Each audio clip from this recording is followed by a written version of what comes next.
여러분 반갑습니다. 이를텐의 시간입니다. 오늘은 창세기 29장입니다.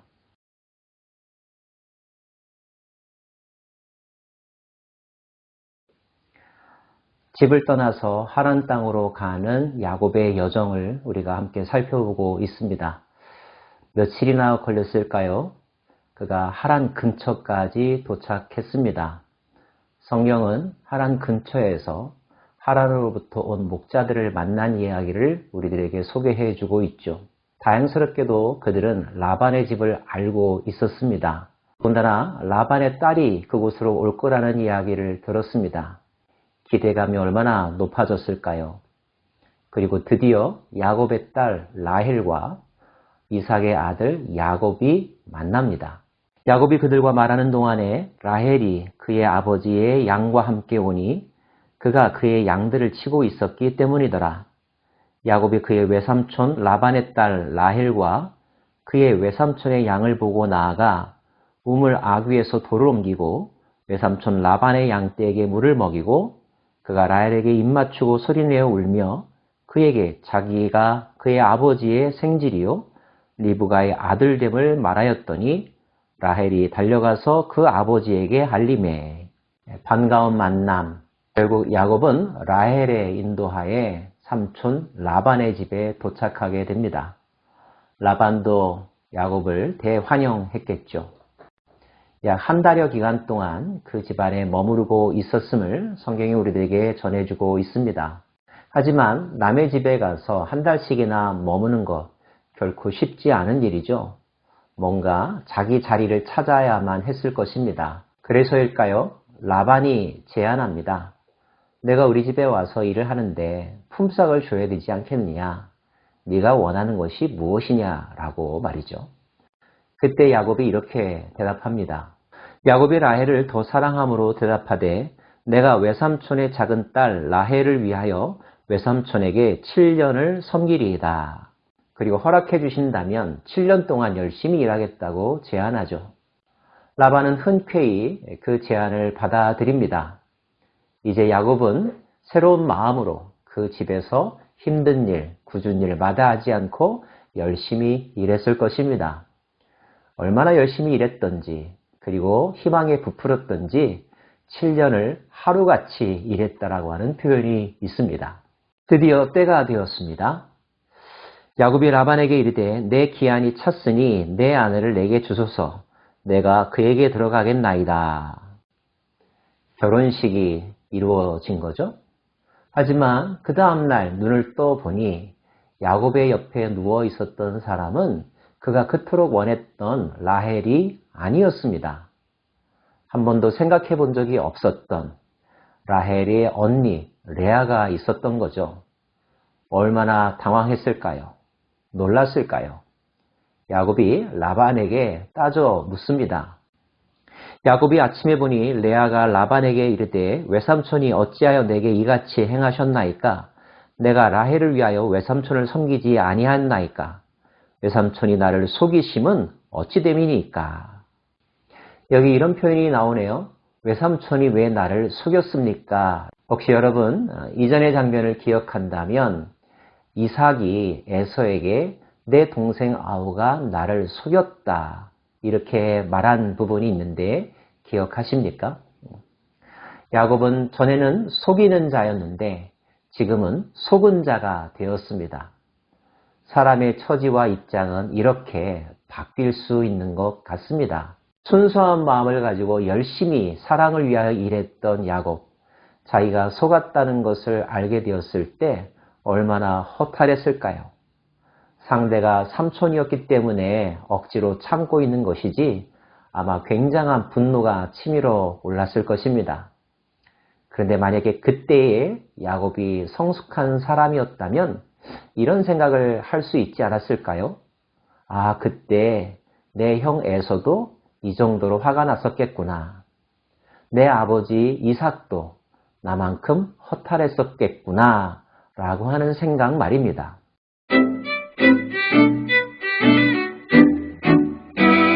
라반은 변명합니다. 이 지역에서 동생이 언니보다 먼저 시집가는 일은 없다. 일주일만 레아와 잘 지내라. 그러면 라헬을 너에게 아내로 허락하겠다. 대신에 그 라헬을 허락한 대가로 7년 동안 더 일해달라라고 역제안을 합니다. 야곱은 이 제안을 받아들입니다. 야곱이 그대로 하여 그 7일을 채움에 라반이 딸 라헬도 그에게 아내로 주고 라반이 또 그의 여종 빌하를 그의 딸 라헬에게 주어 시녀가 되게 하매 야곱이 또한 라헬에게로 들어갔고 그가 레아보다 라헬을 더 사랑하여 다시 7년 동안 라반을 섬겼더라. 졸지에 야곱은 두 아내를 얻게 되었습니다. 그리고 그것을 위해서 14년 동안이나 일한 셈이 되었죠. 재미있는 표현이 있습니다. 그 14년이 천년같이 길기도 했겠지만 하루같이 짧았더라 라고 하는 표현입니다. 이것이 아마도 사랑이 가지고 있는 힘이 아닐까요? 사랑을 하면 아무리 먼 곳에 살아도 거기까지 달려가는 것을 마다하지 않습니다. 사랑하면 몇 시간이고 며칠이고 몇 개월이고 기다리죠. 사랑은 강력한 힘을 가지고 있는 것 같습니다. 문제는 누구를 사랑하느냐 하는 것이겠죠. 여러분은 무엇을 가장 많이 사랑하고 계십니까? 여러분이 사랑하는 그 대상은 사랑할 만한 가치가 있는 분입니까? 또 그런 물건입니까?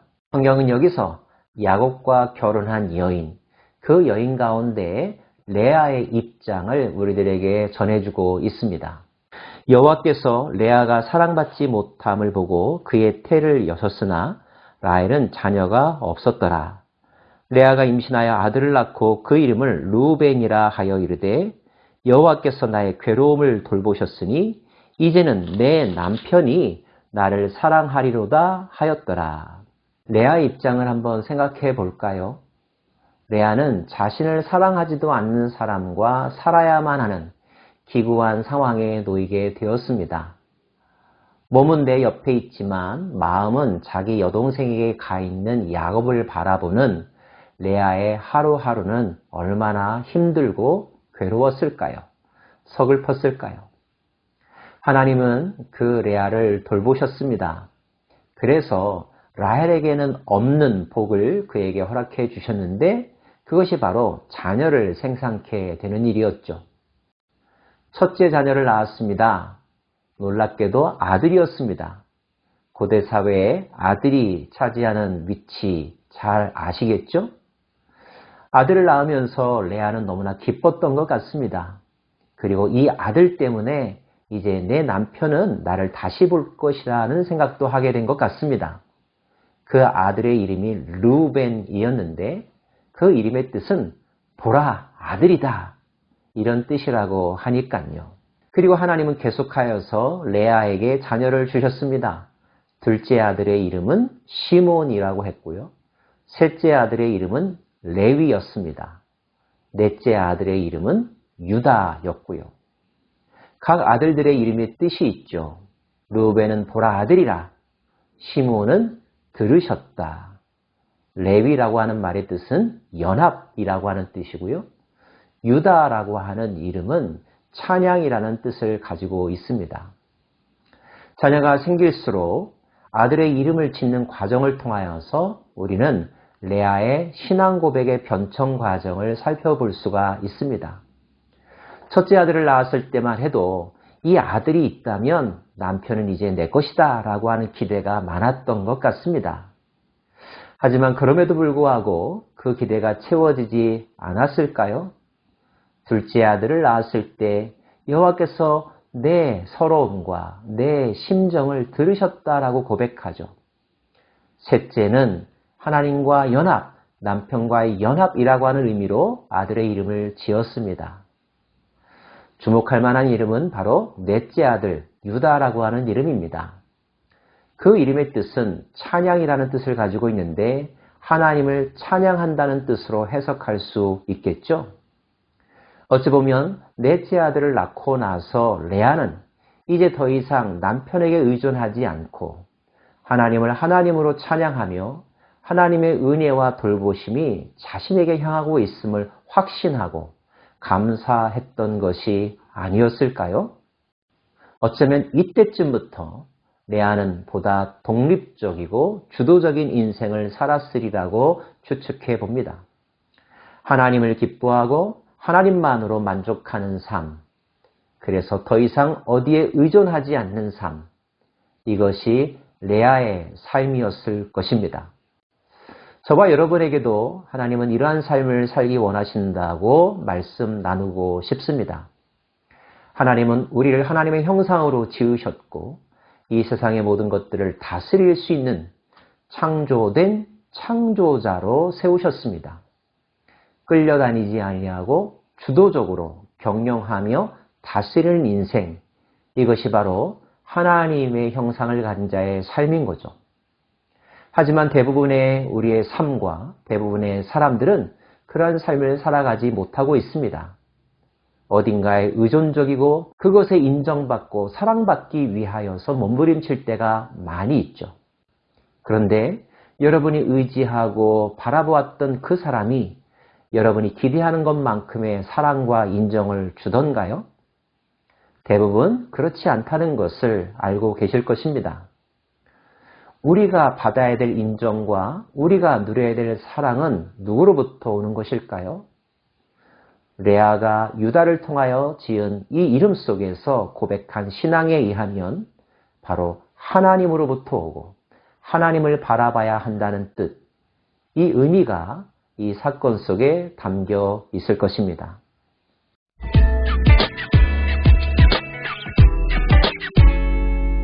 오늘 이야기를 통하여서 몇 가지 중심 단어를 다시 한번 정리해 보고 싶습니다. 속이는 자가 속았다는 사실. 둘째, 사랑의 강력한 힘. 셋째, 외면당한 삶을 돌보시는 하나님의 은혜. 그리고 그 은혜 속에서 점점 더 자라나는 레아의 신앙. 우리가 닮아가야 될, 우리가 궁극적으로 도달해야 될 삶의 모습인 줄로 압니다. 기도하겠습니다. 하나님, 드디어 야곱이 하란 땅에서의 삶을 살아가게 되었습니다. 14년의 삶을 살았습니다. 그리고 부모님의 소원대로 자기 동족의 딸을 아내로 맞이하게 되었습니다. 그 과정 가운데서 인생을 배워가고 있습니다. 하나님의 섭리도 목격하고 있습니다. 그 하나님은 오늘 우리의 삶도, 우리의 인격도, 우리의 신앙도 다듬어 가시는 줄로 믿습니다. 그 하나님에게 온전히 맡겨드리오니 저희들의 삶을 정금과 같이 그리고 하나님이 보시기에 좋았던 삶의 모습으로 만들어 주십시오. 예수님 이름으로 기도합니다. 아멘.